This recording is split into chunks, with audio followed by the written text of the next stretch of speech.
The Basintale boy, how are you? It's been a while. We haven't met in about a week or 2 or 3. Absolutely. We've been moving around trying to stop impunity. Impunity. Yeah, impunity. We've been moving around trying to ensure that the looters, the people who had mismanaged our economy, were booted out of office. We're convincing the Ghanaian people, we're selling our policies to them, we're exhibiting our manifesto to them, and we're giving them a better reason why they needed to have hope and trust in the nation builder John Dramani Mahama. We laid before them his track record, and we demonstrated how Ghana was going to look like from 2015, from 2025 till somewhere 2028 and beyond. And I think that the Ghanaian people bought into whatever we had said, and they voted right for us. Before the election, Roland, you had a lot of people say we won't hand over power to the NDC, we'll never hand over power to you. Many of them swore every oracle of the land that they were not going to hand over power.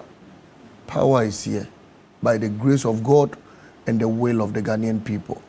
I made a statement here on this platform that power has never been in the hands of any political party on the 7th of December.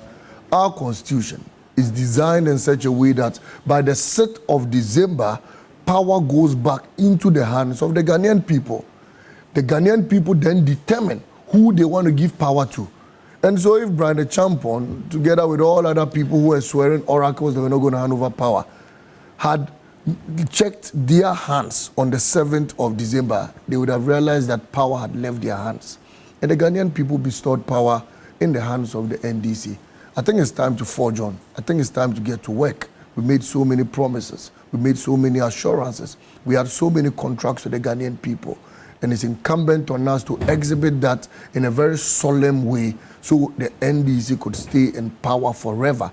I believe strongly that John Mahama has come to rescue this country. I believe strongly that all our hopes that were shattered will begin to be revived. Go to town and check our streets. People are out there demonstrating, exhibiting their joy that a new dawn has arrived and that a new leader has come. And that leader is going to get us to the promised land. Look, for 8 years, Roland, we have suffered under excruciating poverty. 8 years we've been under hardships. 8 years, over 800,000 people have gone down the poverty lane. 8 years, over 1.8 million Ghanaian youth have stayed unemployed.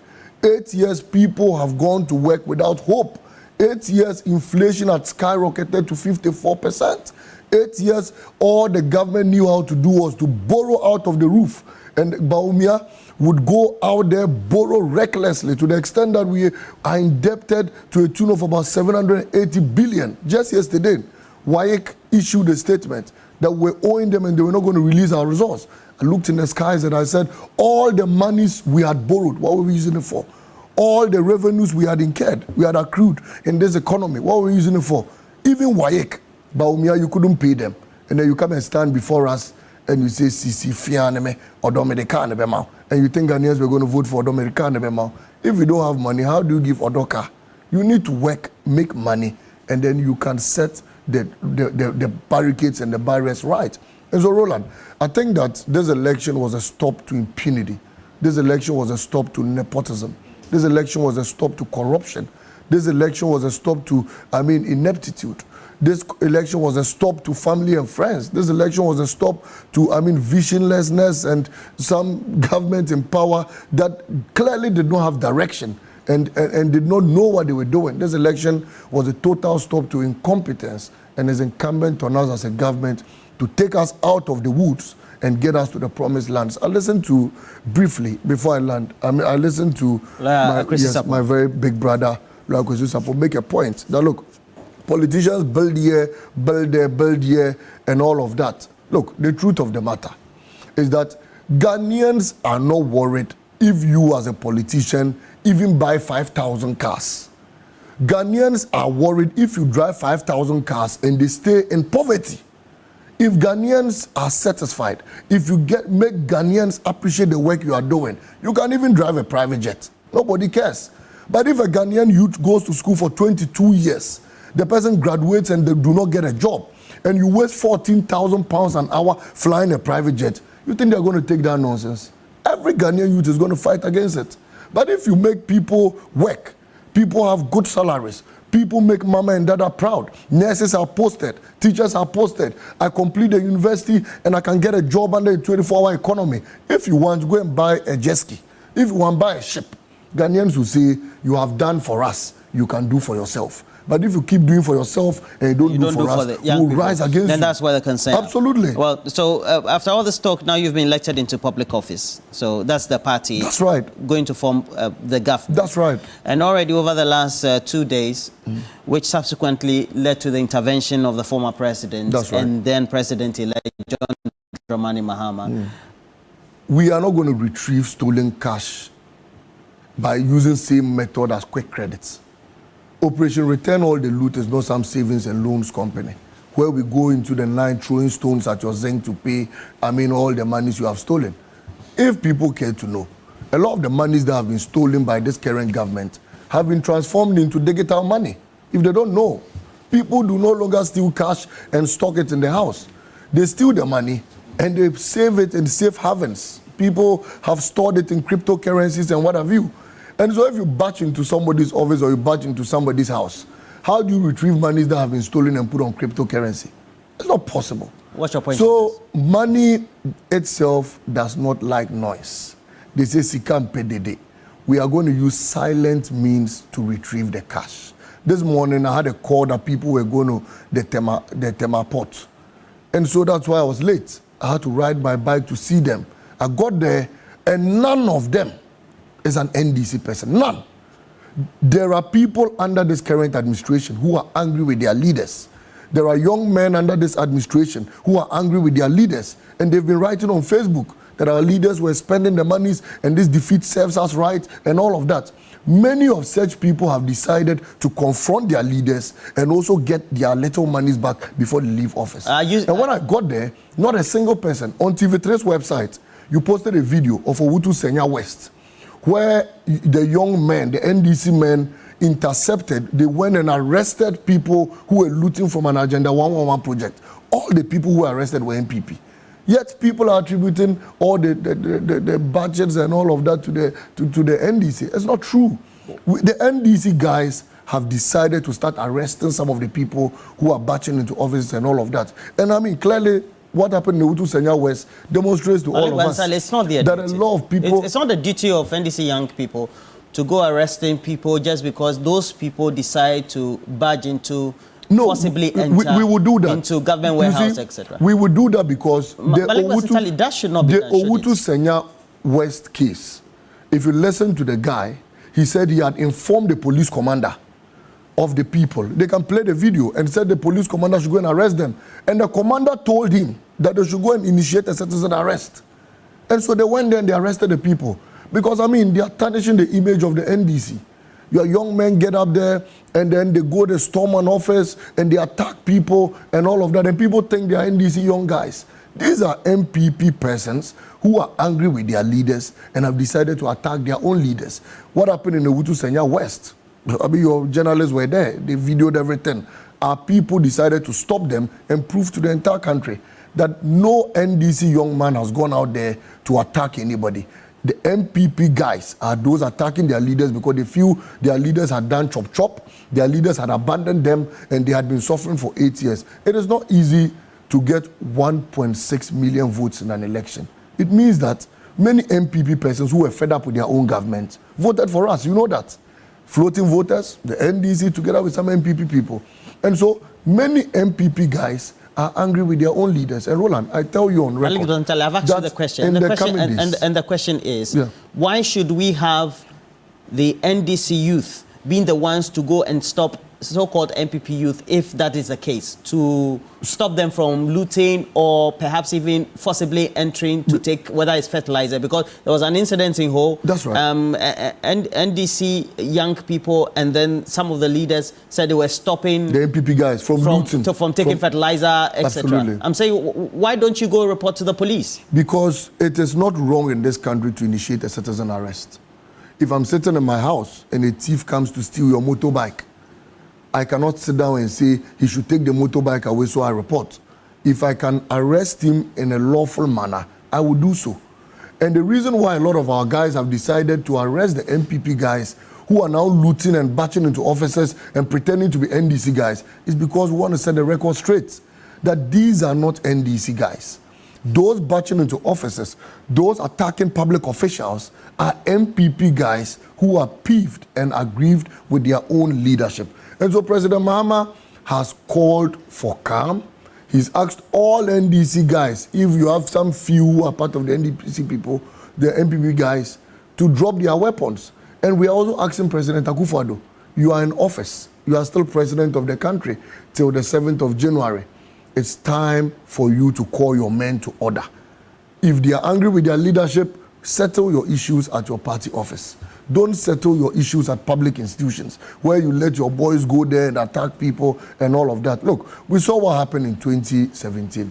These same MPP tax who are attacking officers even went into a courtroom, dragged out a pregnant judge and beat her in Kumasi Road, I remember. These same MPP guys batched into public offices. John Dumelo's Land Cruiser was vandalized. Now we have come into office. And you think you can still continue attacking public offices, so people think it's the NDC. We will stop it, and we have reported Malik, to you the haven't come into office yet. The NDC administration we've won an election. Will be inaugurated on the 7th. Yes, but we've won an election. Before a parliament. We've won an election, and we will not allow anyone to tarnish the image of the NDC like these same guys did in 2017 by attacking public officials. So we've reported to the police, and we've told them that they should arrest the MPP guys who are ransacking offices and who are batching into offices and tarnishing the image of the NDC. They should arrest them because the Operation Return All the Loot is going to be a very silent, creepy method of retrieving the stolen monies. For example, Baumia's 10,000 bags of rice saga at the port, Lily Rice, where 10,000 bags of rice were stolen by somebody from his office. The case is in court. As it stands now, if you go to Baumia's house, you won't get a single bag of that Lily Rice. A lot of it has been shared. A lot of it has been eaten. So if you barge into Baumia's house, are you going to remove the Lily Rice from his stomach? So in order to retrieve that 10,000 bags of stolen rice by Baumia in his office, you need to use appropriate means and let them cough the money out. PDS scandal, where Baumia presented fraudulent documents. If you barge into Baumia's house, are you going to retrieve those documents from his house because you've barged into his house? But now Baumia has even hidden all those documents. So such person, you put him in the witness box and we'll find appropriate means of retrieving them. A merry deal. When Baumia and Akufo-Addo sat down to, balloon the figure to 1.3 billion. If you batch into Baumia's house, how are you going to retrieve 1.3 billion? It was stopped, but he needs to stand trial for it. So batching into people's houses and offices will not retrieve stolen cash. There are measures we are going to take, and those measures are going to bring back all the monies. And we have said that Mr. Akufo-Addo, Baumia, together with all the corrupt appointees, my brother Chinia in Sisala East, who lost his seat. I sat here and I told you how they had stolen state lands. Chinia, absolutely. If you batch into his house, okay, how are you going to retrieve the state lands? No, we'll talk about so it's not possible, you get it. So there are appropriate measures we're going to use to retrieve all the stolen cash and not this ransom. Malik Basintale, during the run-up to the election, you were on motorbikes, you were crisscrossing the country on campaign platforms, etc. What did the young people that you met on those campaign platforms tell you were their concerns that needed to be immediately tackled by the president-elect's government, the NDC administration that's coming in? One, a lot of the young people said they needed jobs.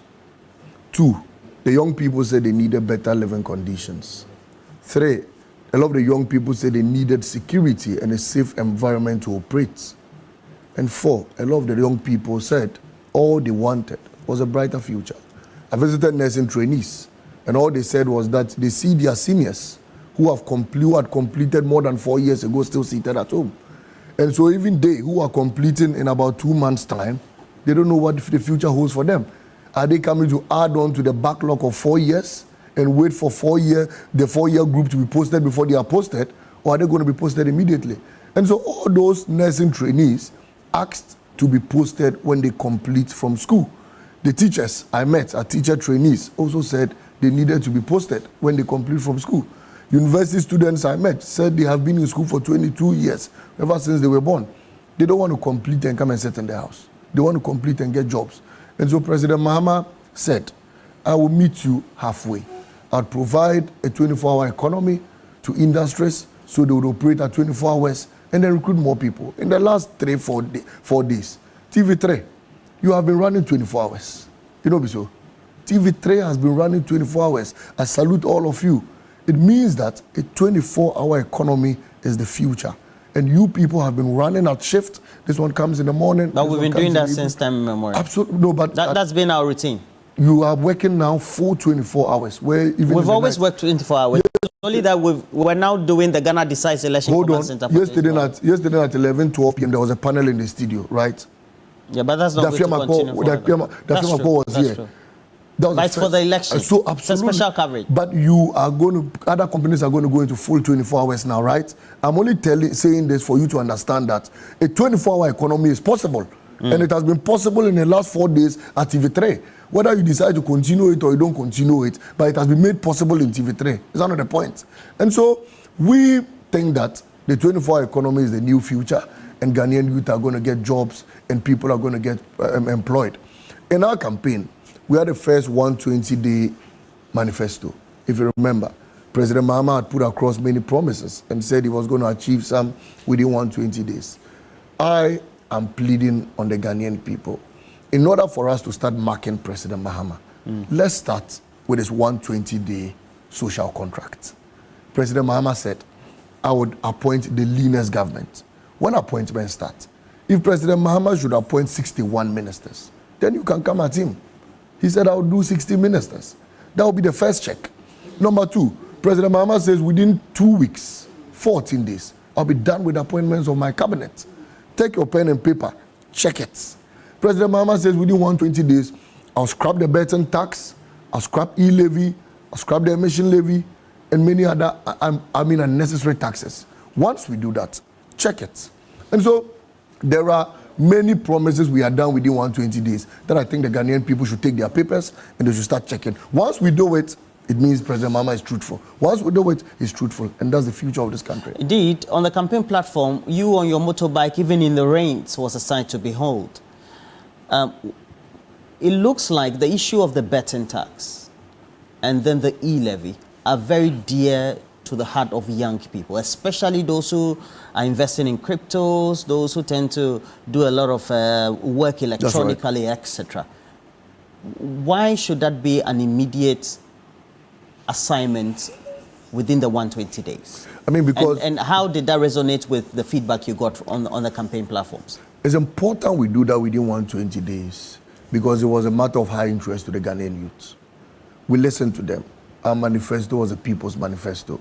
We didn't sit in a room or a kitchen to draft our manifesto. You remember that some of the promises Baumia made did not resonate with the Ghanaian youth. Said, we'll give you iPhone, you pay 1 cedi, 2 cedi, 1 cedi, 2 cedi. The Ghanaian youth said that was not what we wanted. And so we listened to the Ghanaian people and we understood what they wanted. The Ghanaian people said, clear the 10% bed tax. It is unnecessary. We said, we'll do it for you. The Ghanaian people said, COVID levy. We are out of COVID. Why is the levy still on our cost build-up? We said, we'll do it for you. The Ghanaian people said, take away the emission levy. We said, we'll do it for you. And so we think that issues that are of high interest and issues the Ghanaian people had asked us to do, of which we agreed we're going to do, ought to be followed and ought to be complied with. And that is what builds a very good, trustworthy economy. And that's what makes the Ghanaian people have full confidence in you. If you say one thing and you do another, you break your government. If you say it and you do it, the Ghanaian people appreciate what you've done. Because, we're going to run this country with a manifesto. And everything we're going to be reading, our budget statements, are going to come from promises and assurances we made from our manifesto. So we have the Jumapa. President Mahama had stated that within 120 days, it will reflect in our first budget.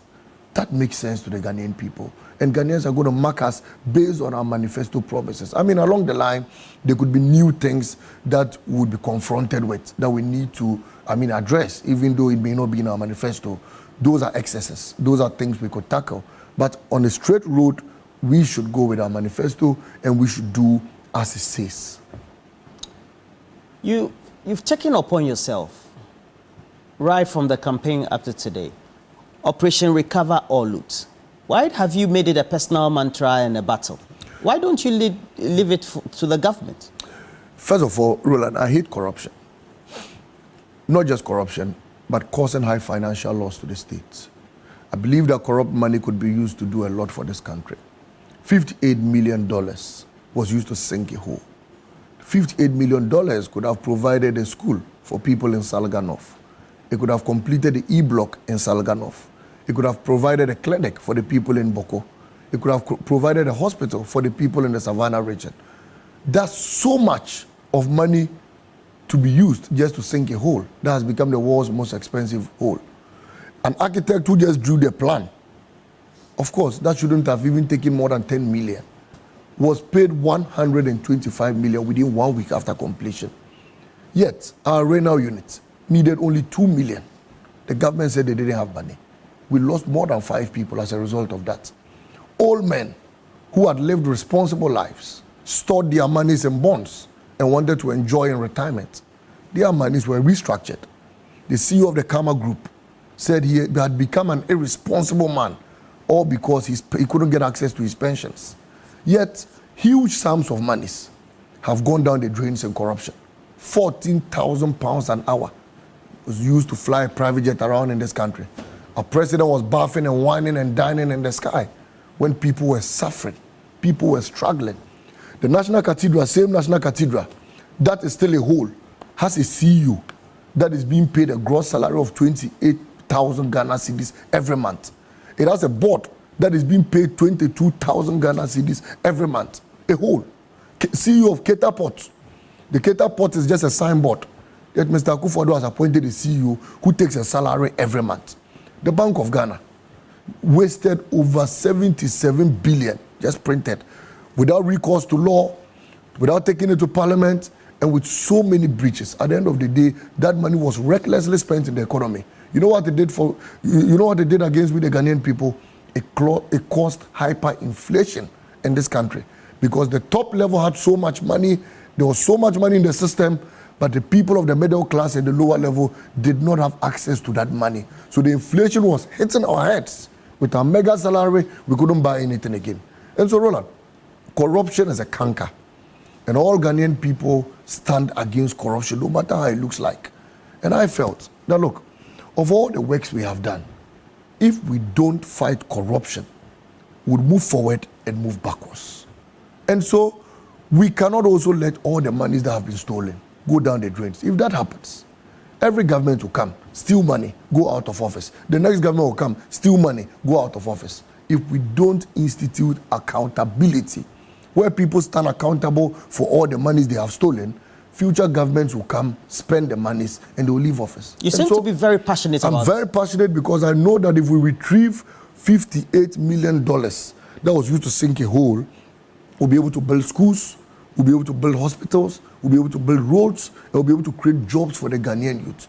I'm very passionate because I know that if we're able to retrieve all the stolen and earned salaries that we paid, all the cash, the monies, including state lands and properties, if we're able to retrieve all that, we'll be able to do a lot for the people of this country. Government lands have been shared like granules. Today, I know a woman, look, and this is a very sad story. A woman was living in a government bungalow in Tamale. She works in a government institution. One day she came back from work and they had poured a trip of sand on her yard. And she said, what is happening here? Then somebody appears and says, the land belongs to me together with your house. So you need to leave the house within the next 1 week because I want to bring the house down and build my building. A woman in Tamale staying in a government bungalow. That bungalow was sold together with the land. Why will you do this to your fellow human being? Why will you do this to a government official who is living in a government bungalow? All because we are quick to share things.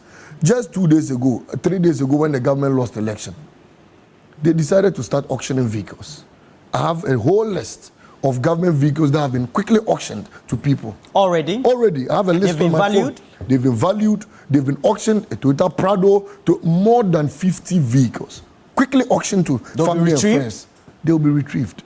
Because you cannot quickly auction people's cars to people and just allow it go down the drains. Look, in this country, today you import goods, and even before it hits them rich, they're already on your neck because they want to seize your goods and auction it to their own people. Why do you do this to Ghanaians?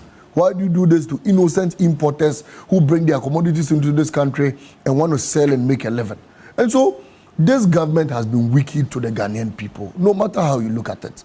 They have stolen, they have mismanaged the economy, they've led us into a ditch, and they still have the effrontery to still speak and tease us in our faces. And then you come before us again, and you come to joke with us and think, Ghanaians, we're going to forgive you for all the things you were doing. And so, Roland, Operation Return All the Loot, I'm passionate about it.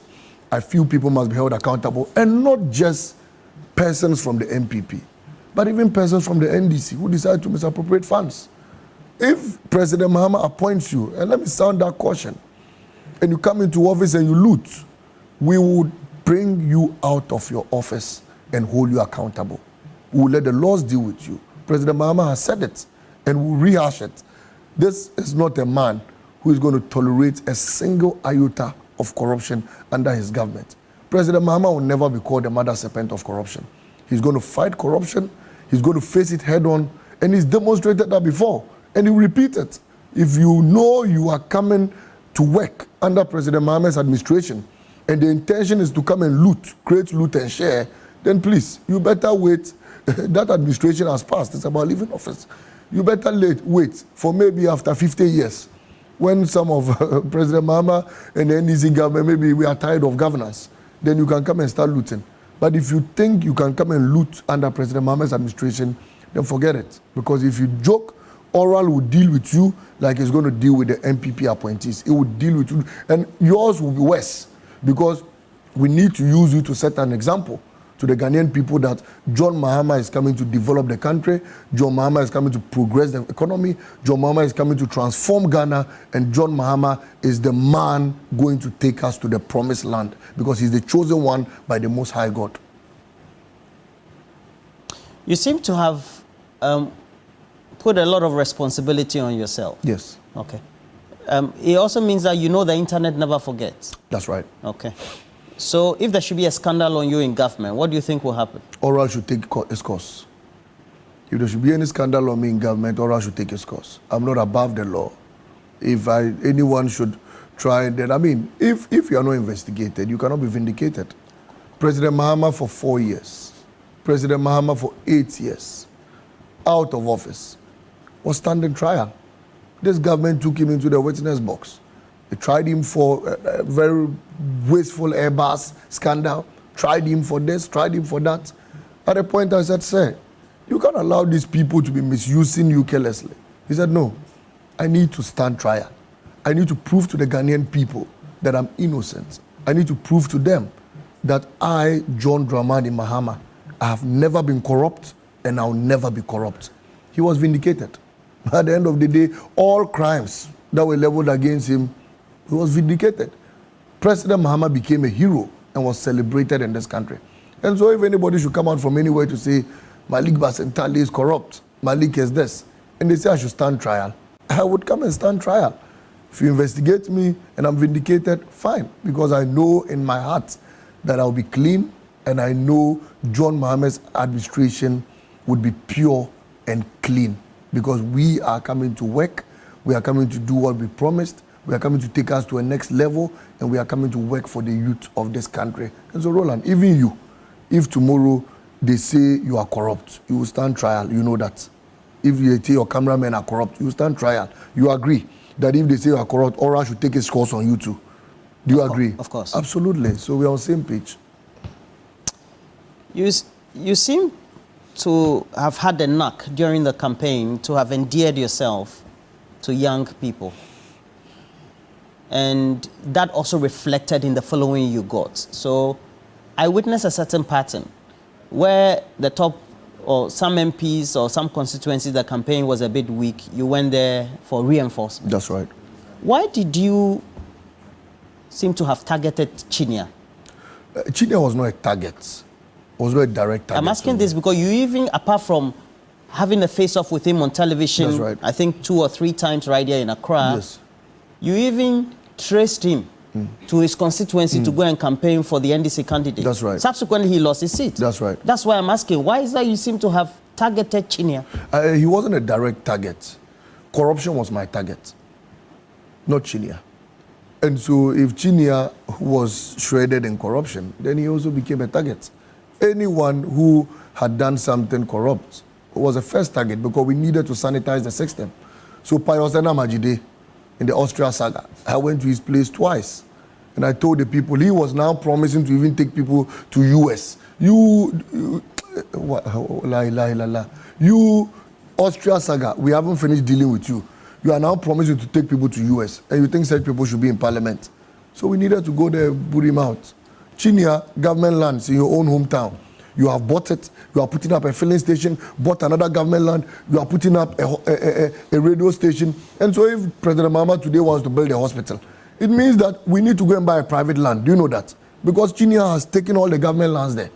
So we needed to go there to boot him out. Then we retrieve all the lands. And so he wasn't a target for me, even though he made so many comments. He said, President Mahama and myself and everybody could come there, he would defeat all of us. I said, President Mahama did not need to come there. How did you engineer the Operation Boot Out Chinia in the campaign? Oh, the people knew the crimes he had committed.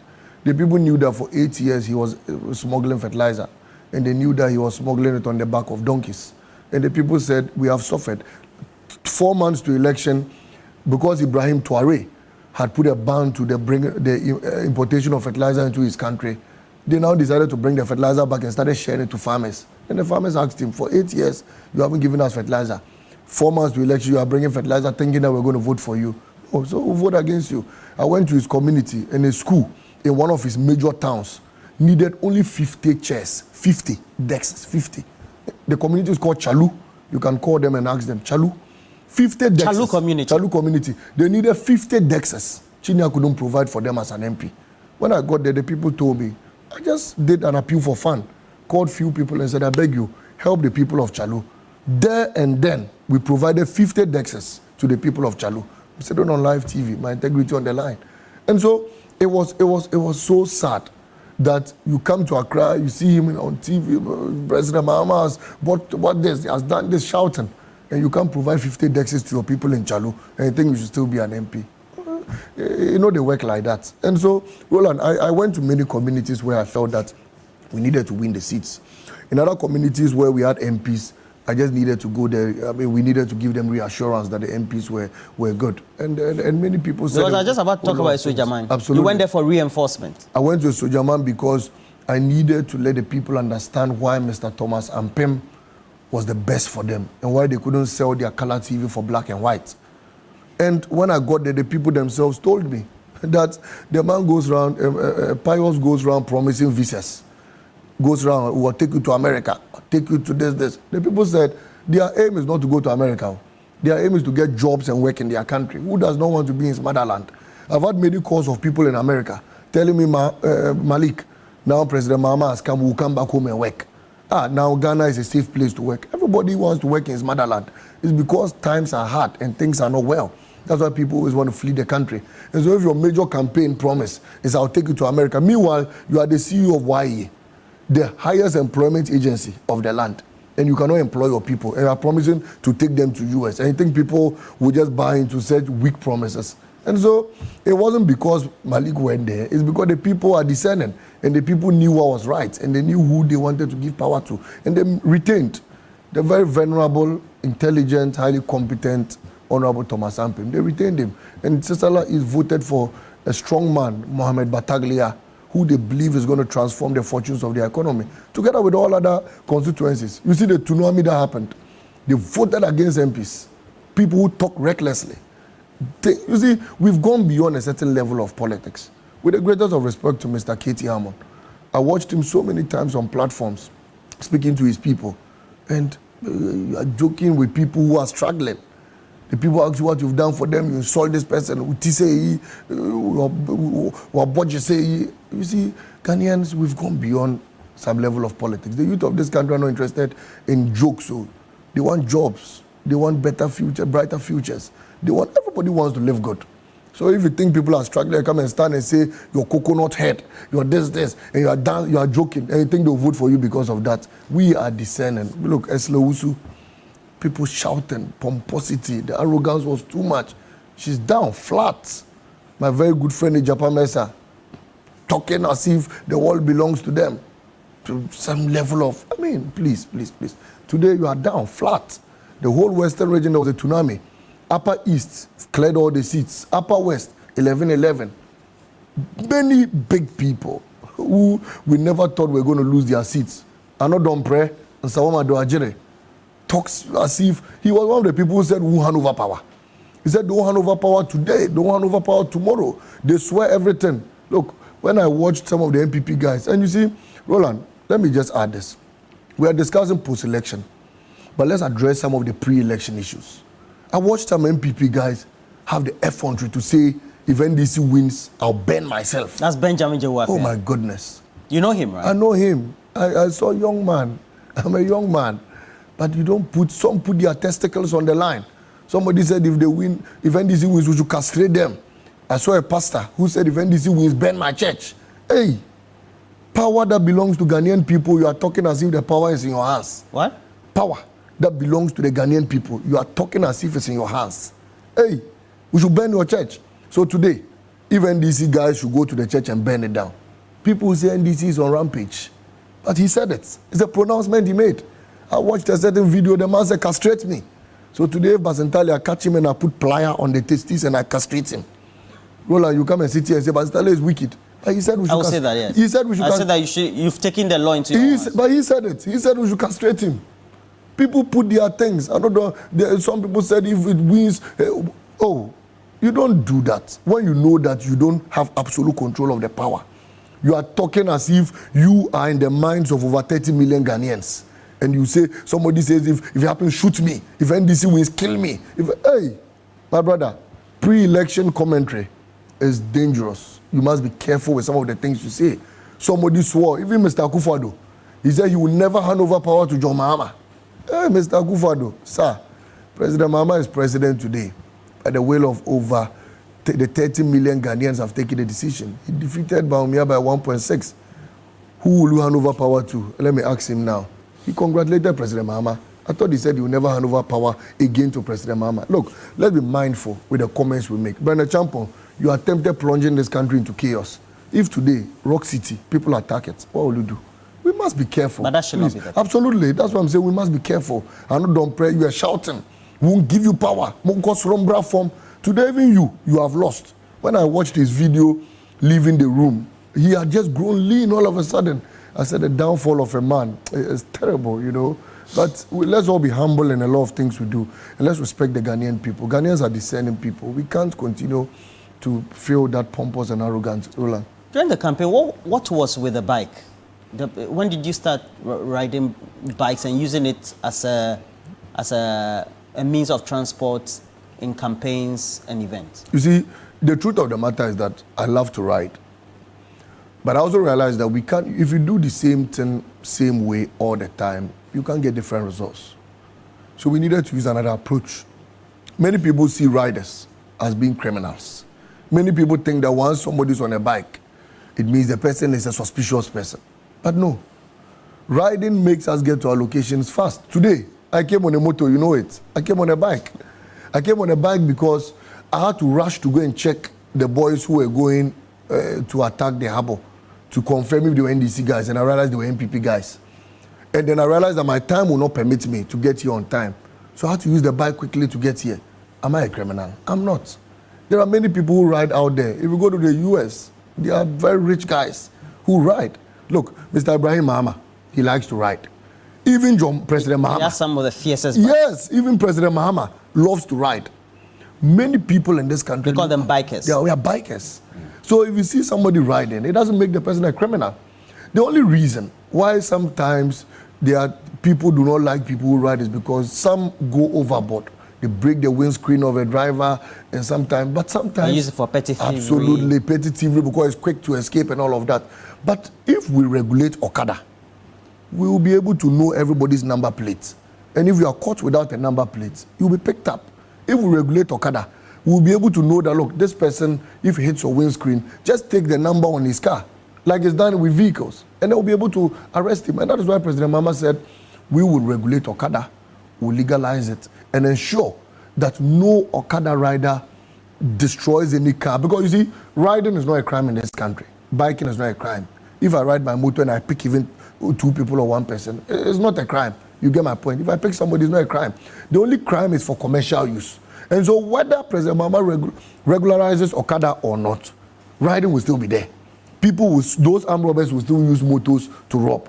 So why don't we regularize it so that we can manage it? So that if somebody even uses a motor to go and steal, we can easily arrest the person. That's the wisdom in that policy. And that followed subsequently the tricycles being named Mahama Kambu and the rest. Absolutely. It was used as a political dig where it was used to mock that policy proposition, etc. How will regularization also enable that the various strata within our demographics, those who can't afford transport, those who love to use it, that would ensure this regularization? You see, we must have, no matter what, must have different means of transport. We've gone by water, gone by through the air, people go by cars, people go by motors. In fact, there are even countries where people go with horses. They tie a horse cart to it and you sit on it and then you get to your destination. That's true. So people even use the cart, they hold it in China, for example, then they run with it and they get you to your destination. People use different means depending on your budget. So all you need to do is to regulate it. And then maybe, if possible, you could even give them their own paths.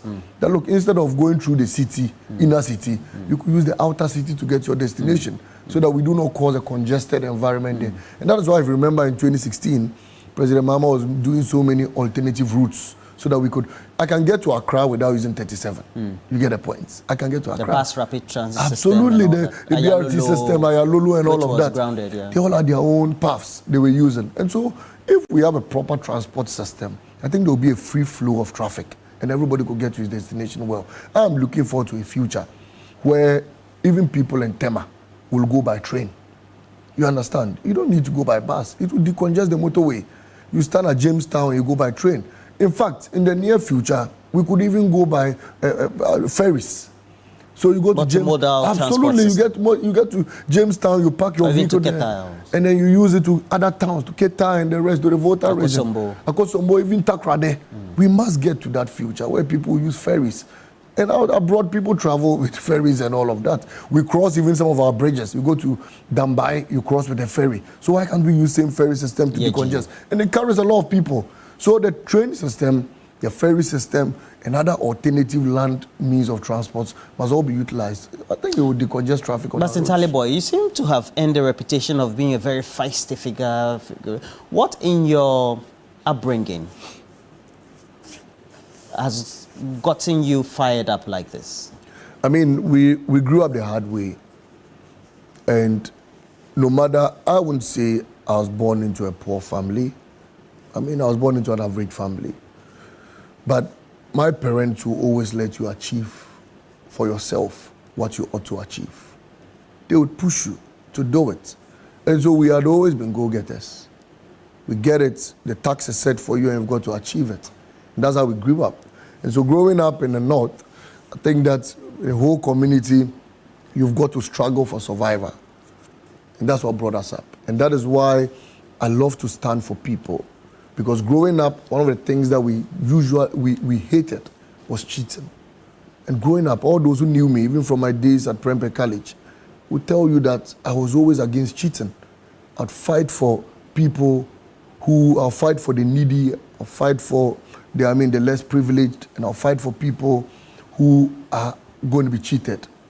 In my year group, I fought for even some juniors against my own colleagues. Because I said I don't see why. In secondary school? Absolutely, you should even bully people. I don't see why you should attack people. I don't see why you should punish people recklessly and all of that. And I always stood for them. And it had been my orientation that let's live in a fair environment. Let's all strive to achieve. Let's have a very fair competition. You understand? We could all achieve. There's enough room for everybody in this world. Go your path, let me go my path. Would finally meet at a destination and would all say Alhamdulillah. And that is how we had all been brought up. And so if you see me today standing for people, standing for the youth and all of that, is because that is my orientation. I believe that no one should be cheated. I believe that let's get equal opportunities. I believe that everybody must stand out, and I believe that everybody must move forward. Let's leave no soldier behind. Before Prempeh, where did you grow up? What was your upbringing like? I mean, Do you remember the areas in Tamale that you used to play, the school you went? Oh, I was in Tamale. I was in Tamale International, and I mean, I grew up in Kuku, Ghana School Quarters. That's a very popular place. Absolutely, Kuku, Ghana School Quarters, and we always mingled with everybody around there. It was exciting, Roland, and I think that many of the things I learned growing up are things that we are enforcing and implementing today, because you grow up, you are taught to be humble, you are taught to respect the elderly, you are taught to fight for what is right. And you see, and always ensure that what is right stands and the truth stands. If the truth is on your side, no one can be against you. And so when I was even going to choose a political party I wanted to join, I looked for a political party that is truthful, a political party that's honest. And when I was going to campaign for a president this year, I chose a man that was truthful, a man that was honest. I knew that it was President Mohammed's track record that was going to make me speak the truth anytime I'm on platforms. Because I can't come on TV and imagine we're campaigning for the MPP. Then I say, oh, the country is good, the country is interesting. I'll be a liar. I mean, I'll just be insulting people. I can't come on TV and when they've not paid contractors, I say, we've paid all the contractors. No. But I can come on TV and say, we built E-blocks. That is a fact. I can come on TV and say we built hospitals, because we built the Bank of Ghana Hospital, we expanded the Ridge Hospital, expanded the Tamale Hospital. That's a fact. I can come on TV and say we built airports, because Terminal 3 is there, Kumasi International Airport, Tamale International. So I needed to stand with the truth, and that is why I chose to join the NDC, and I chose to campaign for the nation builder, President Mahama, and I will always stand for the truth and stand for what is right. So from Prempeh, then you went to which other University of Ghana? Yes. So that's where you got affiliated to student politics and the NDC? Absolutely. Why did you choose the NDC?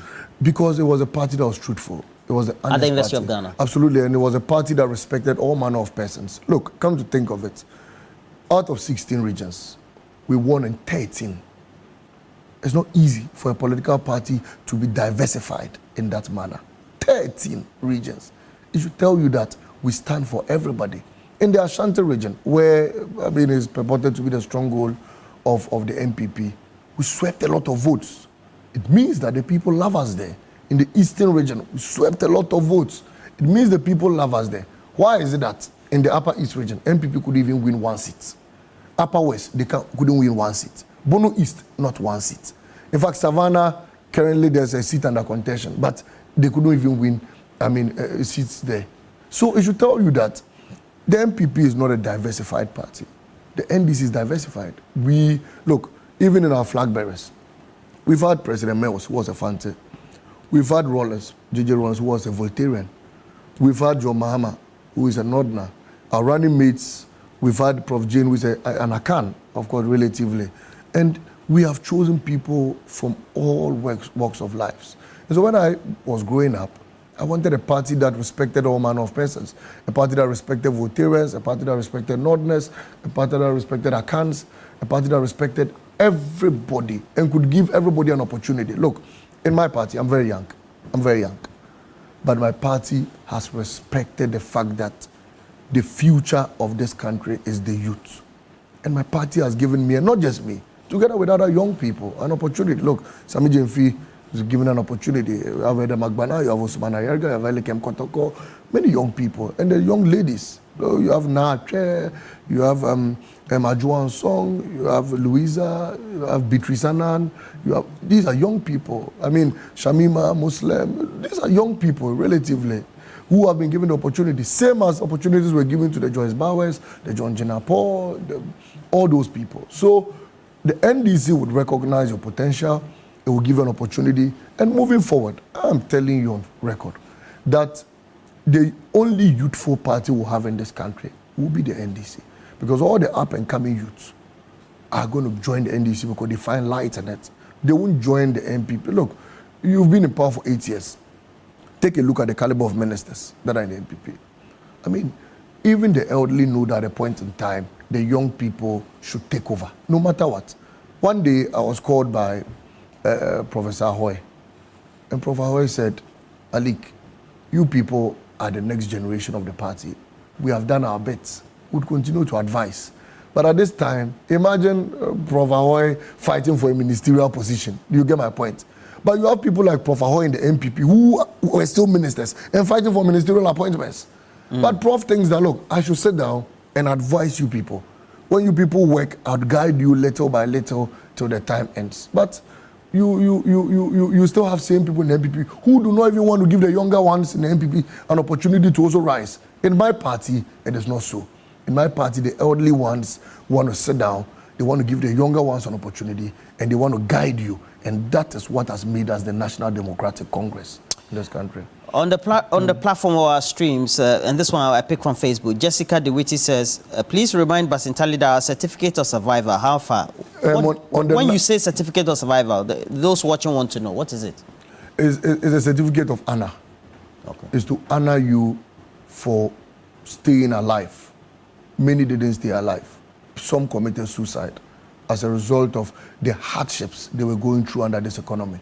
Some died as a result of the closure of the renal unit. Some died because their debts and bonds were restructured. Some died because their securities were locked up in banks. Some died because of the collapse of banks. Some had to flee the country because things were hard. I met a young man in Dubai who told me he was working in the bank.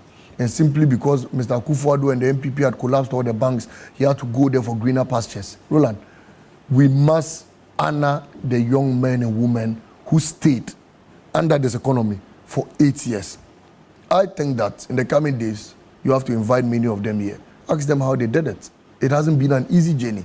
And so when we speak about a certificate of survival, it's a certificate of honor.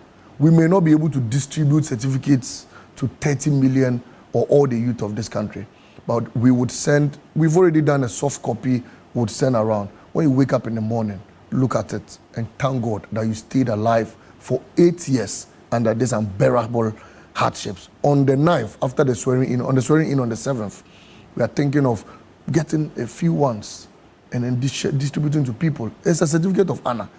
You can frame it. You mean symbolic? Absolutely. Okay. You can just put it in your room. When you wake up, then you look at it and remember the very hard regime of Akufo-Addo and Bawumia. How many constituencies did you go to? Never again. I visited over 204 constituencies. I ended my campaign in Kwesi Mintim. You visited over 200? Over 200. I did 206, to be exact, because I hit 204 in Shama. And from Shama... And Shama fell too? And Shama, so I ended my campaign in Kwesi Mintim. And when I stood on the soils of Kwesi Mintim, I said, this is where I'll end my campaign. And by the gods of the land, the spirit of Kwame Nkrumah, and the Most High God, we will win Kwesi Mintim. We won Kwesi Mintim. When I got to Domi Kwabenya at the campaign rally, I invoked all the gods of Domi Kwabenya. And I said that if this is a Ghana that Kwame Nkrumah died for, of which NAPO and the MPP have insulted and thrown to the dogs, the spirit of Kwame Nkrumah should rise again. And the Most High God should give us victory. We won Domi Kwabenya. And so almost 98 to 99, virtually all the constituencies I visited, including the swing ones, we won in those constituencies. Did you visit Hohoe? I was in Nantong.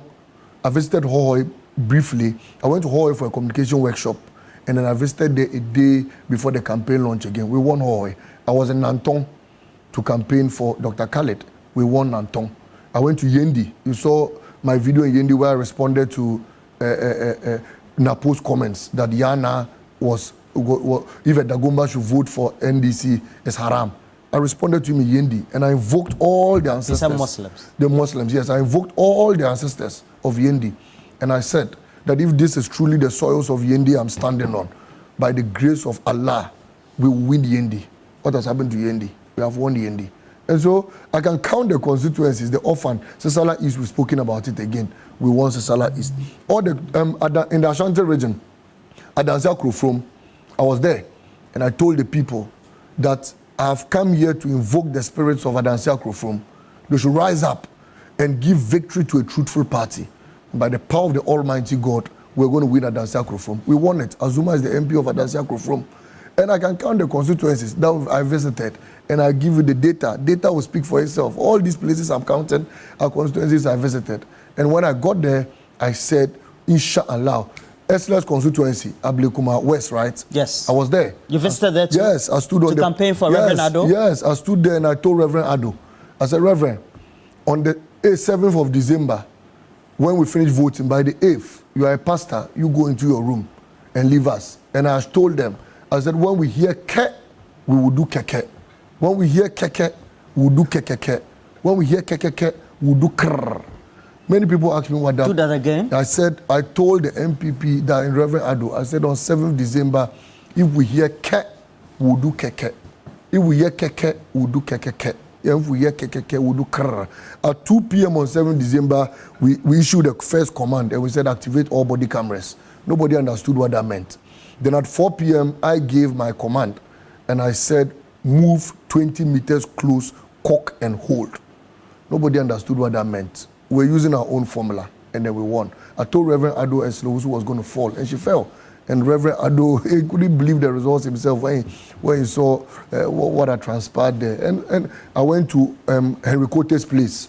Ayawaso Central. Ayawaso Central. There was a dispute that night at the Collation Center. Yes, I went because there. Because the NDC candidate said that he had won. Yes, and he won.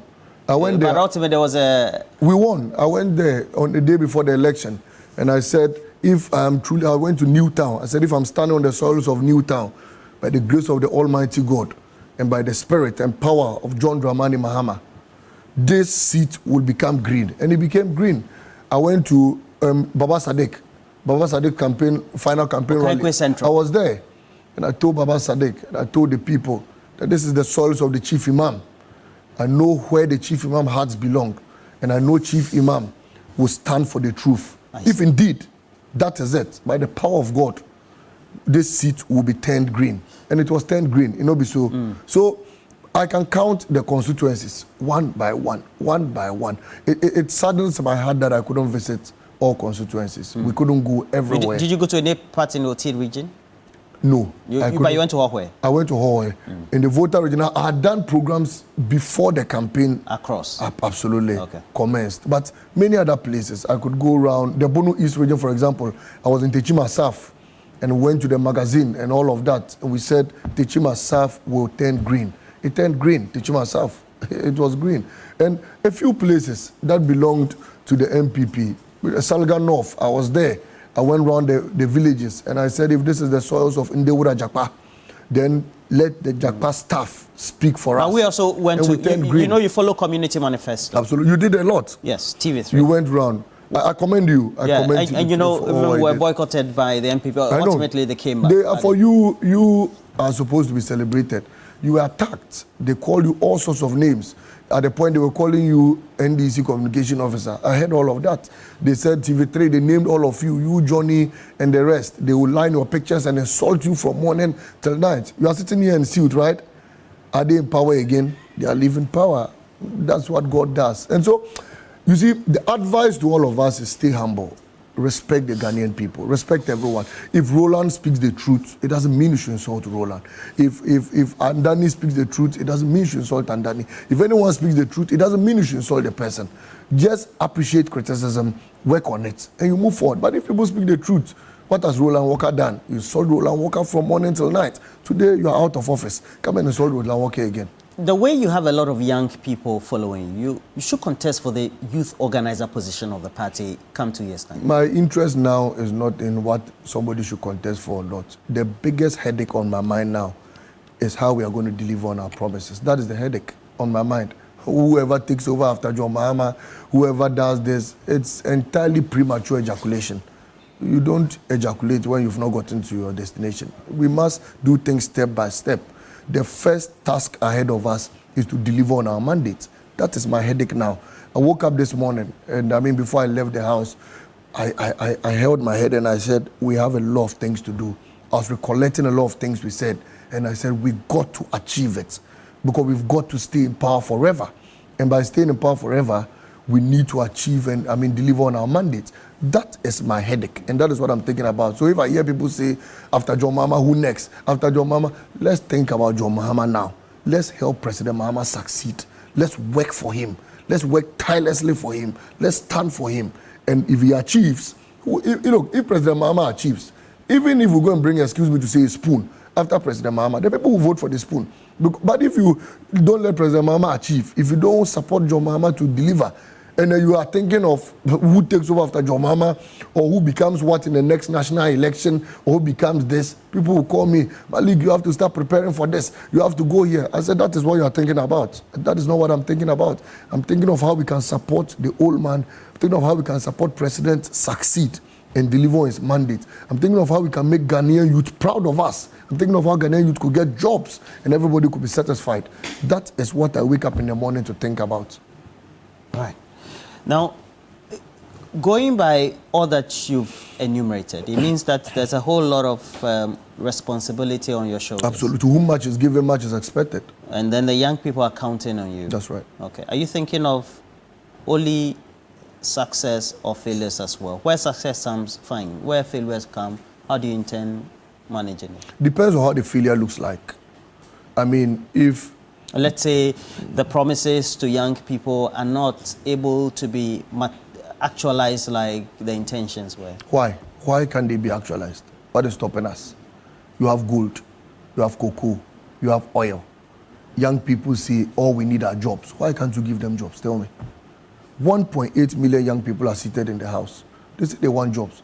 Nursing trainees say posters. You can't post them. What explanation are you going to give to them? So there are some failures that, like what the MPP was doing, they'll come and be explaining. Russia and Ukraine. At least Russia and Ukraine will also rest. Because people have been, they name Russia and Ukraine, even the Russia and Ukraine were tied. COVID-19 as an excuse. No. Give them jobs. So give them jobs. The young nurses say, we want to be posted, post them. The young teachers say, we want to be posted, post them. If there's any reason why you cannot post them, it should be because there are not enough hospitals or enough schools. And President Mama says we'll complete all the abandoned projects and post them. So what excuse do you have? And so I don't know what excuse to what failure you are talking about. But what I know in my mind is that President Mahama would deliver on his mandate. And we all will support him deliver on that mandate because we want to leave a firm legacy. And we think that he should be the best president ever in the history of this country at the end of his tenure. That's what we are supposed to do. And we definitely deliver on that mandate. And you see, Roland, for example, 10% bed tax. The boys say scrap it. If you are unable to scrap it within 4 years, I will personally lead the boys to vote against NDC. Yes. If we don't, again. I am saying that the boys say scrap the 10% bed tax. If we are unable to scrap it, I will lead the boys to vote against NDC. There's no excuse. How are we going to explain to them? So if what the people demanded, if you don't do it, you should come yourself and raise your hands and say, vote me out. As simple as that. That is what we thought the MPP would have done. They should have just come. Look, $1 million per constituency, we couldn't deliver, voters out. One district, one factory, we couldn't deliver, voters out. One district, one warehouse, we couldn't deliver, voters out. We thought the MPP was going to do that. They should come and say, voters out, because we couldn't deliver.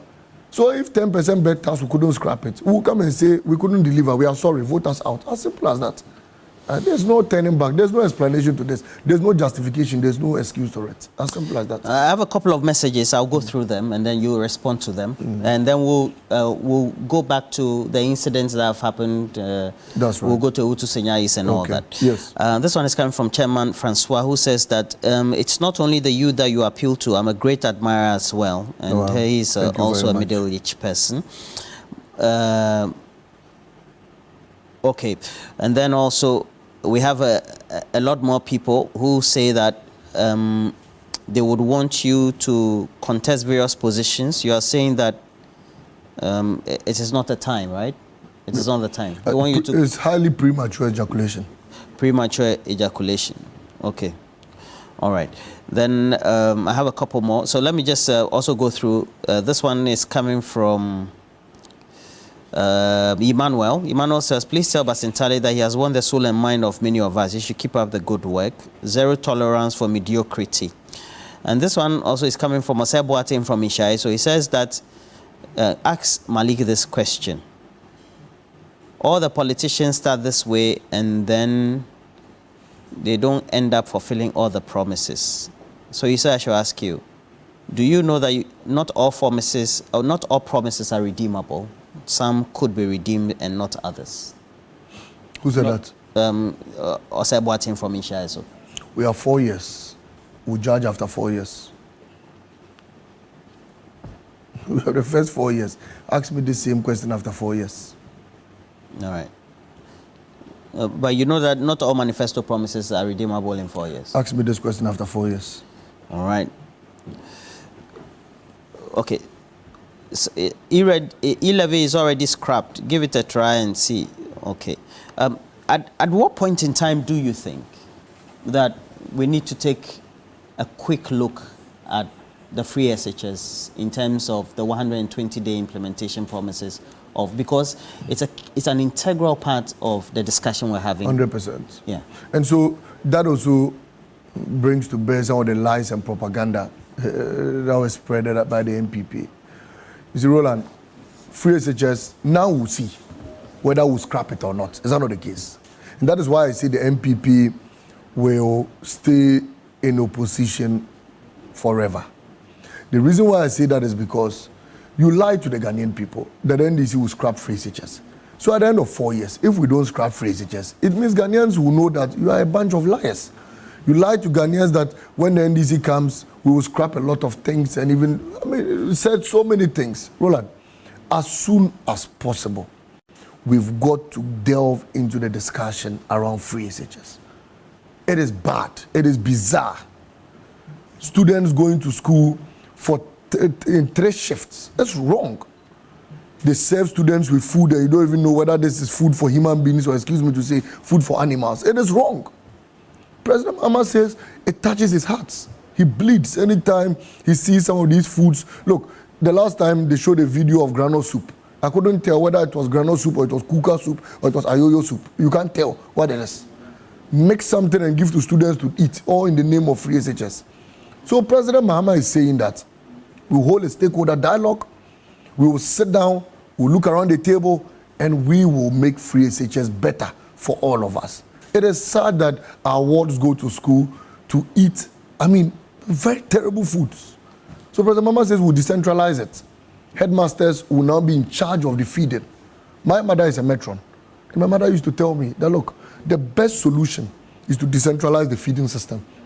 Let the headmasters take charge. The headmasters will feed them properly. At the time we were in senior high school, headmasters were in charge. We used to eat well. I remember I used not to miss dining hall because, Roland, when you go to dining hall, the food you see there, you will be pleased. These days, ask the students the food they eat in the dining halls. It's terrible. All because the headmaster sits down and people bring him what he should use to cook for the students. Whether it's enough or not, nobody cares. And it's been wrong in our institutions. And so we decentralize it. People will get good food again. The 3-shift system will be squashed. All the students will go to school at once, and free SHS will be made better for all Ghanaian people to enjoy. So that after 4 years, Ghanaians will just see that Baumia and Nanado were terrible liars. Napo was a terrible liar when he said free SHS was going to be scrapped by the NDC. Everybody will see, everybody will know in the face of it. And all headmasters will be called, CHAS will be called. We'll discuss with them on the way forward, and then we'll take pragmatic steps in addressing all these issues. Once that is done, I think that we'll be on the same page and the country will move in the right direction. The restoration of the teacher trainee and nursing trainee allowance is also one that we are going to discuss around. It's something President Mahama says he will never scrap. He will even make it better for all persons whose salaries whose allowance were put on hold. And we are going to ensure the automatic payment of that allowance. And to add on to it, once you complete school, you'd be directly posted to go and start work. I think if these things are done, everybody would appreciate this country. Look, nobody expects government to go beyond the roof to do so much. Nobody. But they should do the little things. But do the little things. Do the basic things. Meet us halfway. Let us feel we have a government ahead of us. Let us feel there's someone in charge. We don't want to wake up in the morning and today dollar is 18 cedi. Tomorrow dollar is 20. Tomorrow next dollar is 16. Everybody knows you're not in charge. But if you wake up and there can be a stable dollar for businessmen to draw their budgets with that dollar, they know that for this year, the dollar will run at this. I think everybody will be able to balance his weight and will be able to work properly. In 1 week, at a point in time, the dollar skyrocketed from 12 cedi to 16 cedi.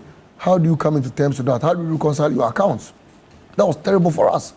And that is why John Mahama says he will ensure that we have a very stable economy, we have a stable dollar, so I could plan, you could plan, and everybody could plan. I mean, he's things. We're on the messages, and so that's why I'm asking. This one is coming from Chairman Kwesi Taylor, who says that I'm proud of this young man, outspoken. He's made the youth of this country very proud. I call him the youth president. Is it they call you that? Have you heard that also? Yeah, okay. My wife says she's going to sit. But I don't think we can have two presidents. Okay, then Chairman Kwesi Taylor also says lawyer Maurice Ampao should have by now moved to Togo. Did he say he'll go out of this country? Is there an insert where he said he'll go out of this country, or you didn't monitor? Lawyer Maurice Ampao needs to account. Julius Agawa said, let me use this opportunity to congratulate my party and salute the Basintale boy. That's Julius Agawa Tahiru. All right. So we have many other messages, and we also have landlord Borga D line. I saw two blind men fighting today, and I said I support the one with knife. Both of them ran away. Did you say that? No, I didn't say that. I saw. He's only quoting something. Okay. Not mine quotes. Okay, so I have more of the messages in here, but Kafu Yaudo says, look at this. Let them stop lying. Or is there a different tax? E-levy is not taxed. Okay, has not been scrapped. So. Kafu Yaudo giving me. Who said it to be scrapped? It has been scrapped. I think there was some. Somebody commented. Yes. Okay. Okay, this one is coming from Mandy. He says, tell Malik Basintale that I admire his charisma. He should keep it up. I would want to marry him. Are you do you intend marrying soon? You see, do you intend marrying Roland, soon? It's a question. All this, I want to marry him soon. I want to do this soon. I want to Are you do married? That. I watch. I go on status, and I read a lot of messages, and you find people on TikTok and Twitter and the rest post my picture. I go on TikTok and you see somebody has said the Basintale lady, somebody say Mrs. Basintale, somebody says what Basintale. Please, I am taken. Leave me in peace. Taken. I'm taken. Leave me in peace. Okay, so I have this one also from the MPP Amasaman Communication Officer, Opemu Woyome. It says Basintale shouldn't get overly excited as though there was a wind of change or that the NDC actually worked for the victory. In fact, the statistics in the just ended election shows that John Mahama got only about 100,000 votes plus on the 2020 figures. What this shows is that people who traditionally voted for the MPP decided not to turn up to vote. How do you react to this? People who voted in 2020 decided not to turn up to vote. But that still gives us a victory, isn't it? That still gives us a victory. Have they gone through the data to see the number of people who voted in 2020 that didn't vote in this election? We defeated you by 1.6 million votes plus. And you think we did so because 1.6 million people refused to turn out to vote? It doesn't add on. We still defeated you with 6 million. In 2020, you won with about 6 million. And we've still done more than that. So how there was a decline in voting? I mean, what happened this year was that a lot of the polling stations were splitted. So there are people who didn't see long queues going to vote. Yeah. So they felt that many people didn't turn up to vote. Well, but it wasn't so. People didn't turn up averagely. See, the truth of the matter is that 50.1. In my polling station, those days you find a long queue. But it was splitted into B, C now. And so we had A, B, C. So the number of people who would have been in the line had been splitted into 3. And the polling station number that was about 700 was now reduced to 200. So obviously you won't find many people in the queue going to vote. And that was what caused, this. But in their strong roads, in their strong areas and strongholds where there was apathy, it was simply because of their incompetence. So why should my victory be attributed? Of course, we were campaigning to come into power because we said you are incompetent. And if your own people felt you were incompetent and by so doing, they refused to come out and vote, that is your problem.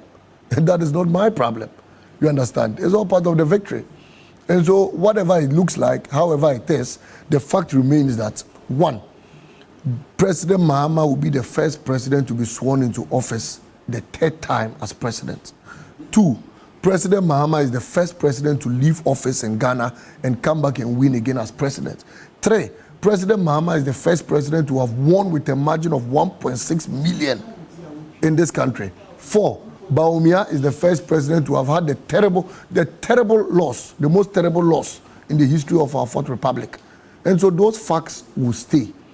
And 5, President Mahama will also be the president who will take us to the promised land, who will transform the economy and lead us to our required destination. As simple as that. Obviously, you're very much overwhelmed with a lot of accolades that you tend to get, right? Or you're just used to it now? Oh, I've told you already that it's not about the accolades. A lot of people think that, okay, Malik Basintale got a lot of praises because of his Malik Basintale. No, I got a lot of praises because I followed this man, John Dramani Mahama. I haven't achieved anything. All what I was speaking about were the achievements of John Mahama. And if people love me today, they love me because I spoke properly about the achievements of John Mahama. So the credit is not to me. The credit is to John Dramani Mahama. He's the achiever. He's the man who had a good track record. He's the man who delivered for this country, not Malik Basintale. So all these accolades I get is kind courtesy the nation builder John Dramani Mahama. And I'm proud that I follow him as a son. I'm proud he's my boss. And I'm proud that I'm going to follow him until the end of time. All right. And then this one is coming from Celestine. Celestine, I should ask you, how do you feel about having the first female vice president? Very proud. Oh, sorry, it's another record I didn't add when I was counting our records. It's another one. Very proud that at least President Mahama has demonstrated that he admires, the female gender, and he thinks that women must be given that opportunity to rise. We must break the ceiling. And Professor Nana Jane made a point. She said she's not here to just pass through the door. She's here to open the door and hold it open for all other women to pass through. At her age, why would she want to pass through the door and then leave the door shuttered and go? No. She wants to hold it for young girls to pass through and then break the ceiling so that we could have a female president in this country. We could have people of higher lead higher institutions. That's the example President Mahama wanted to set. He set many examples in the past using women, and he thought that it was time to make a woman his running mate. For example, in the price of sanitary pad, we promised to reduce the price of sanitary pad. Between Prof. Jane and President Mahama, who understands the issues around sanitary pad? Obviously, Professor Nana Jane.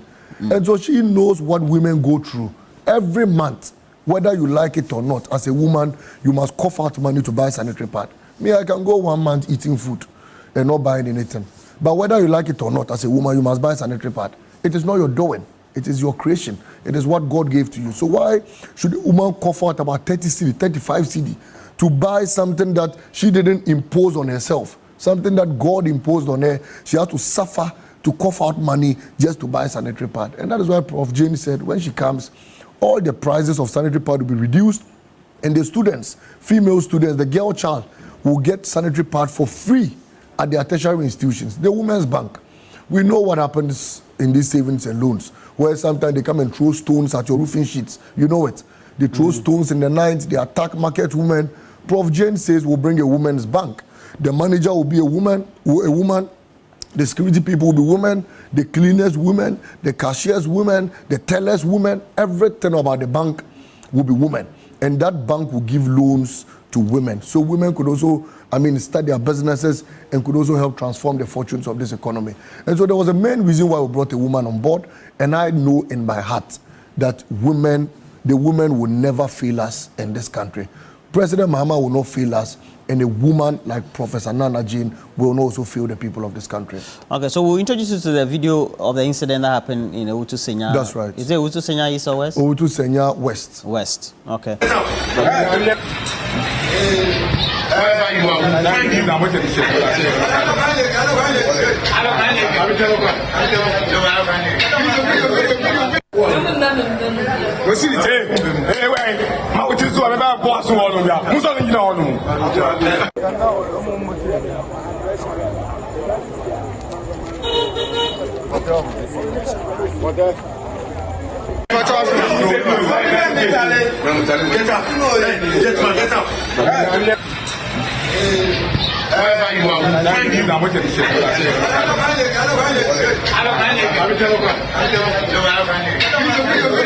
But yesterday, we were having a meeting with the police commander, and somebody called me from Small London, where the Agenda 111 is being built. He said, there are 2 cars parking the iron rods from the site. So right there, I told the commander, they said they are parking the iron rods out of the site. So what can we do? The commander told me, then let's get them arrested. I was like, how? You are the commander, you are telling me you should get them arrested. How can I do such thing? So later I sent somebody to go and check. When they said the people had already gone. Okay. Just this evening, somebody called me that, Charlie,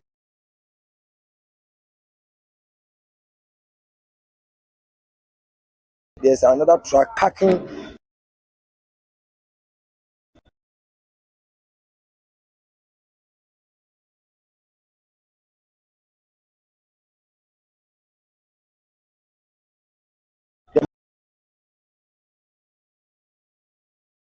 materials from the site. Truck, iron rod. I said, no, we should make sure they bring them to the police station. So they brought them to the police station. You see, that is the main reason why we went to lock the assembly stores last Sunday. Because we have 1,000 bags of fertilizers in that store. And if care is not taken, these people will steal them. Because I have videos of some of the MPP constituency executives looting those fertilizers. And then some of your media guys are misreporting, telling us we are going to lock assembly offices and all that. It's not true. We are doing this to protect the interests of the constituency. We are not doing this for NDC. We are not doing this for John Mahama or Gisela. We are doing this for Mother Ghana. So these people you've arrested today, have they admitted to the fact that they were actually stealing the material? No, we're trying to question them as to who sent them. They are not ready to tell who sent them. Okay. Yeah, so they said they have called the contractor to come. So we are here waiting for the contractor to come to see whether it is the contractor who asked them to come and pack our taxpayers things bought with our taxpayers' money. I also called the police commander, and he said it is not right for the contractor to send the items from here to Tema. And you see, when they were selling this, and they were attributing them to NDC. X. But Malik, this is the issue. And the question I asked was, why do we have young people of the NDC going there? So in this instant case? So clearly, this is a clear demonstration that a lot of the thugs who are storming offices and attacking offices are MPP persons. This is a clear example. The guy speaking is the communication officer of the NDC in the Utu Senya West. He's called Cassius. He's the communication officer of the NDC. And he says that when they saw people, stealing and looting from the Agenda 111, they decided to go to the police commander. And the commander asked them to go and arrest the boys. And he said, we are not security men. And the commander sat there. But being a patriotic citizen, he thought that we ought to initiate a civilian arrest. And that was how come he went there to arrest them. Yet, you had MPP persons on social media say it was NDC tax and all of that. How can an NDC communication officer go and arrest NDC tax again? How is that possible? And so, we are telling the Ghanaian people that the MPP is still on rampage. They have decided to initiate last-minute tactics to just loot finally from the state before leaving office. We know the kicks of a dying horse are usually hard, and that is what they are exhibiting now.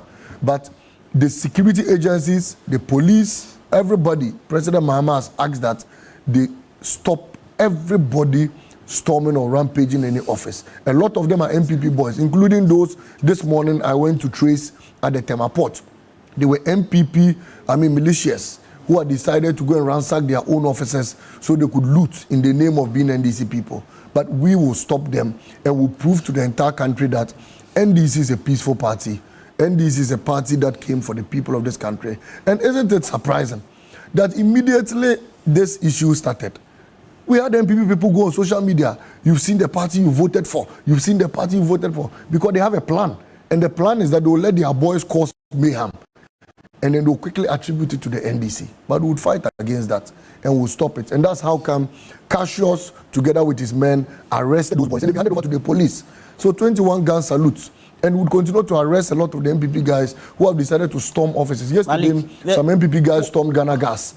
2 days ago, some MPP guys stormed Bost. And they have decided to start attacking their own leaders. Ghana Gas were no NDC? We don't know any of them. They're not. The NDC boys rather went there later to stop those boys from attacking Ghana Gas. Because you see, Roland, whether you like it or not, we are in power. We'll be sworn in on the 7th of January. You are not in power. Yeah, so let me say, we've won an election. We'll be in power after the 7th of January. If we cannot fight the state that have been bestowed onto us, we can't do that. The country has been put in our hands. How do we go attacking state agencies again when we now own all those state agencies and we're going to be a government in power after the 7th of January? And so clearly you realize that these are last-minute tactics by the MPP to ransack their own offices, and a lot of them are even doing so to hide documents.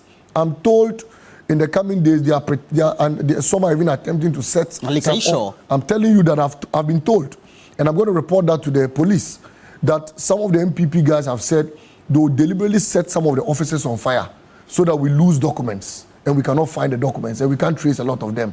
There are things the MPP guys want to do. We will stop them because we need the documents to prosecute and hold their leaders accountable.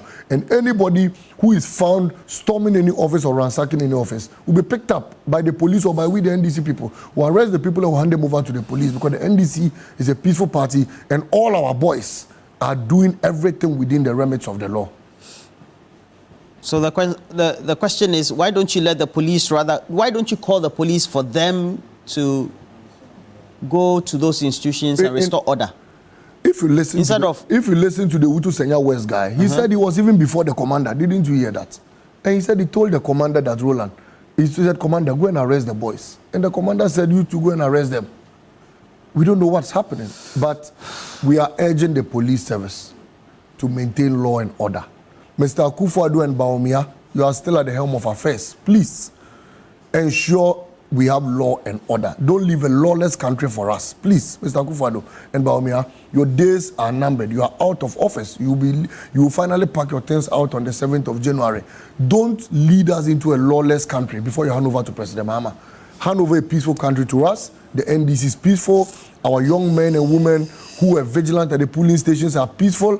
The Ashaman boys, the Nima boys and whatever are all peaceful, and we are law-abiding citizens, and we stand by them. Those causing havoc are MPP people, and we are calling the IGP to intervene and take charge of the country. You called the president Mr. Akufo-Addo, President Akufo-Addo. Is that okay? Oh, it's the same thing. President Mr. is the same. It's not an attempt to undermine him. He's an virtually soon to leave office president. All right. Akufo-Addo. Lawyer Christian Mamhesi, regular on our channel, he says citizen arrest is lawful. It's 100% lawful. Just by way of... it's 100% lawful. Very interesting. I have this one from Kizito.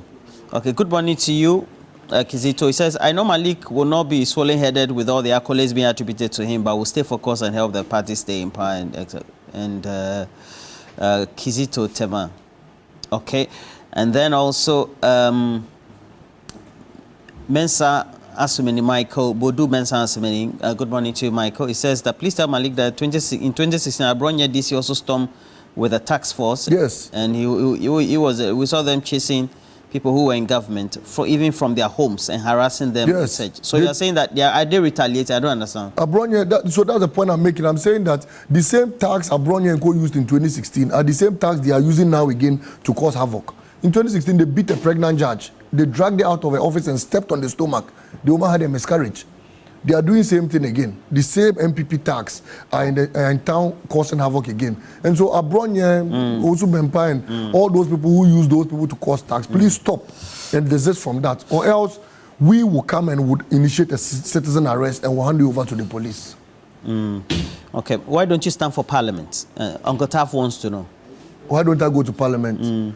There are several ways to deliver to your people of this country. The only way is not to be an MP. I mean, not to say that if you get an opportunity to go to parliament, nobody knows what the future holds. Okay. But like I said, my first aim is for me to assist John Dramani Mahama, president-elect, to deliver on his mandate.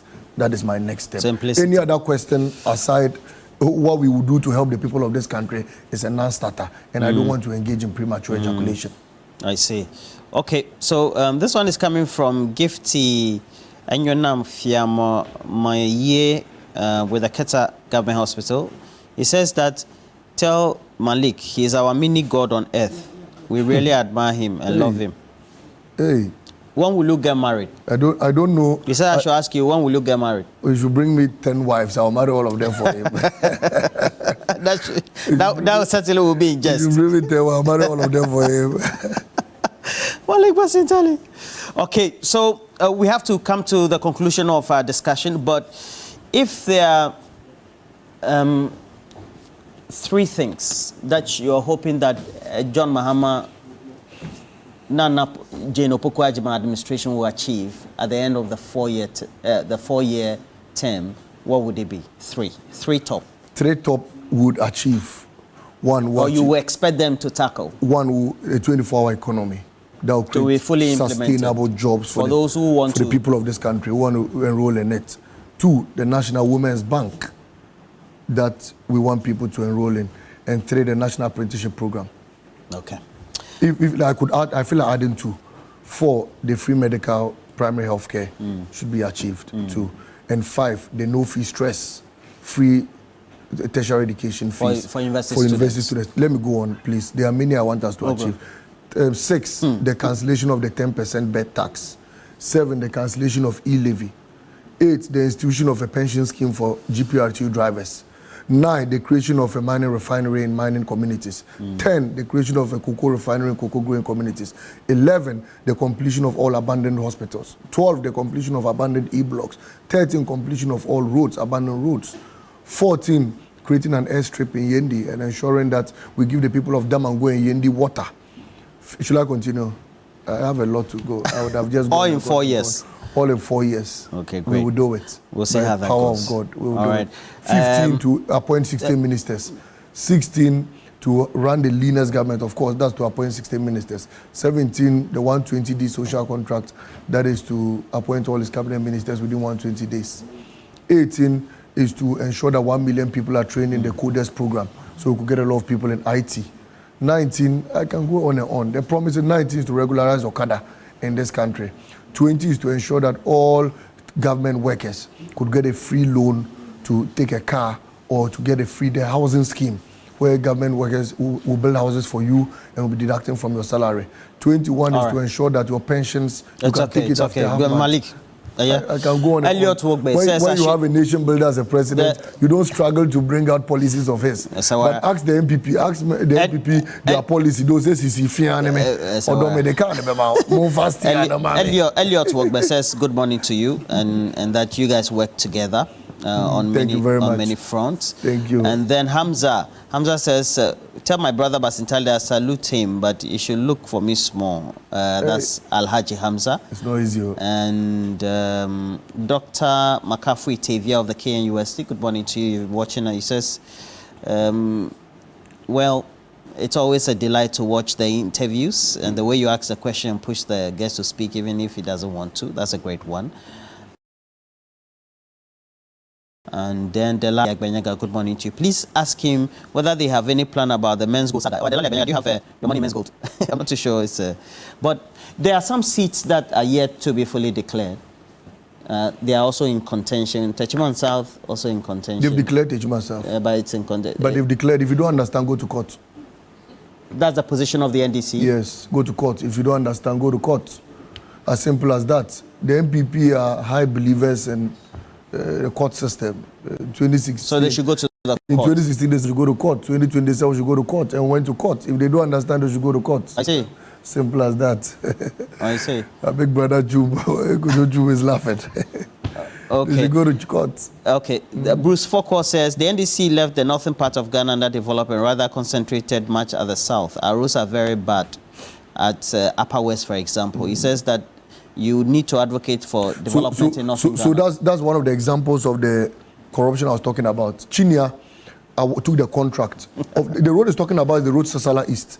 Chinia took the contract. And you know what he did with the contract? He awarded it to his own brother. The company is called Batu Awese. His brother and his driver are the directors of the company. And he gave the contract to them. They collected mobilization, 30%, and squandered the money and refused to construct the road. So as it stands now, the contract is in the name of his company, Batu Awese. And you know the meaning of Batu Awese? you are not God, so keep quiet. That's the meaning of the company. Yes, that's what we say. So such people, if we don't retrieve all the stolen cash, we can construct the road for them. So we retrieve the money from Chinia, put him in bus, and then construct the road for them. Alhaji Kapson has also sent a message as well, and all of you who have sent a message is Nazar Mustafa and all that. And this one is on. You went to which? Do you remember this community? I think it was in the Secretary area. Yeah, this is BBNA. We won BBNA. Yeah, BBNA. So I was counting the areas I attended. This was BBNA and Riaso Bekwai. I stormed there with the gang. These are the gang boys. You have a gang? Yeah, gang. I mean the men. Yeah, just the boys. The riders. On the riders. So do you take them from one, or you tell them you are coming, so they should make their riders? In every constituency, I have stations. And in every constituency, we have the gang. These were the BBNA gang, so they led me into it, and we got there. When I went to Ahanta West, I went there to a final campaign rally. The gang met me, we rode there, and we won the seat. Amasaman, you saw my ride. You saw my ride in Amasaman. You're sure that they all have helmets and drive safely? Yeah, you see, the point is that we advocate that they should all use helmets. Sometimes they are community riders. Yeah, absolutely. Sometimes you are riding a short distance. They don't jack up fully. But in the future, we would ensure that everybody should use a helmet. And would it become a mainstay of your campaign activities? Yeah, we could find a way through the National Road Safety to go around again. And in regularizing Okada, definitely the road safety will be in charge. I see. And then we'll go around and educate them. Dr. Carl Domino, who is in Charlotte, United States of America, North Carolina, is right here in Ghana, came to monitor and watch things the election, says that you're a very interesting man, and says something I can say. Tell Malik, say he up. And then Lawrence Adoboy also says, I sincerely commend all of you right here at TV3 for the start of the 24-hour 3 shift, please. This one, it's an election program. We already do 24 hours. Don't follow Malik. Already do. That's how come we're a 24-hour news channel and an entertainment channel as well. So we do everything combined. It's a general. At 1 a.m. Dr. Makpo was here speaking. Yes. That's 24 hours. But please ask Basintale what his government will do to help sustain this beautiful work you have started. I'm not. That's the 24-hour comment. Of course, we'll give you low electricity tariffs through the time of use tariffs. We'll reduce your taxes you've been paying. And we'll ensure you get security in this company. Okay. Yes. You are not a Boku person, right? Did you go to Boku as well? No. I campaigned in Boku. Yes, I went to. So this is what happened. During the heat of the wars, when bullets were flying, a lot of people were scared to go there. But I went there, I visited Zebela. We won Zebela. I visited Binduri. We collected Binduri back. I went to Tempani. We won Tempani. I went to Garu. We won Garu. As late as 8 p.m. we were campaigning in Garu when bullets were flying. But I won the places by the grace of God. I went to Navrongo. We won Navrongo. I went to Paga, Chana Paga. We retained Chana Paga. Bolga East, Bolga Central. We retained all of them. Agalges Place, Burusa North. We retained it. George Adongo says that, do you know that it is against the law to be dressing like a soldier when you're not? Why did you dress in a military fatigue the other day on the campaign? Do you have people in your church who wear the military regalia as ushers? No. I mean, churches have them. We call them. There are some of God having. I don't go to Salvation. Salvation Army. But I don't go to. Yes, but even the Assemblies of God, we have this. The guilt and all. Yes, they are the ushers. Yes, I've forgotten how they call them. They usher people. No, but the Rangers. But you're a political figure. You shouldn't be. So I'm saying that the Rangers. It's against the law. Hold on, the Rangers dress that way. Malik, it's against the law. What's against the law? You shouldn't dress in military fatigues. What is termed as military fatigue? The green color means military. It's a military. Do you know my party is a green party? Do you know that? You're this guy. Okay, so we have Ruben. Ruben says, tell Malik to invest the same energy on the government to deliver their promises because 100%. we are counting on him. 100%. And then 100%. Mama Wu also says, please, how far about the Efutu constituency chairman has he been found? Yeah, we are still on it. We are on Efutu. We are. Everything will be done. How Kumsin's people killed one of our guys in Kaswa, justice will be brought. We won't leave that. I was at a mortuary with the senior Ibrahim Mama Baba to watch the body, and they will visit the families and all that. And so all the injustice that will be meted out on people, this time there will be justice. It won't be like 2016. Even the people who died, in 2020, it is time for justice. The people who died during Ayawaso West Wagon, it's time for justice. And that is why I'm saying that many people will be held accountable. And that was the reason why they didn't want us to come. People who were swearing oracles and testicles and all sorts of things that were not going to come to power, they were doing so because they knew what was at stake for them. Unfortunately, they are not bigger than God. Unfortunately, the Ghanaian people are discerning, and we are in power now.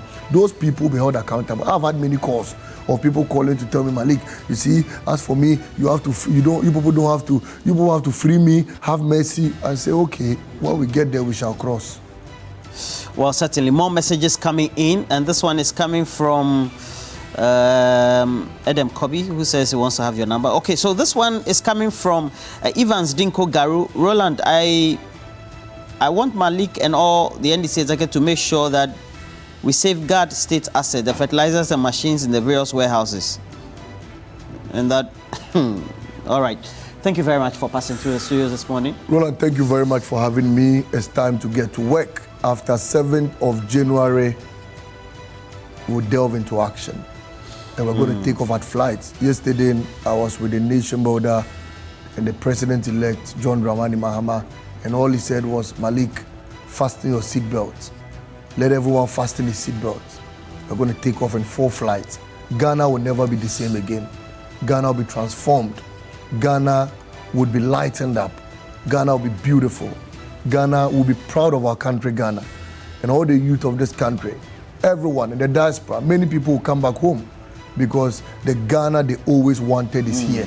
And together, we will build the Ghana we want. And so fasten your seatbelt from the 7th of January when President Mahama is sworn in, together with his landslide 2/3 parliamentarians, mark my words, will transform this country. Sheikh. In 4 years' time, Ghanaians will pass a verdict, and that verdict will be for the NDC to stay in power forever. Sheikh Abubakar Ali Napari, good morning to you, the president and founder for the Salt and Life Foundation. Tell him that from Sheikh Napari, special greetings. He carries a lot of positive energy. I can feel it in the spirit realm. Hey. Spiritually. Thank you very much. Bye-bye. Thank you very much. Thank you very much. Thank you very much.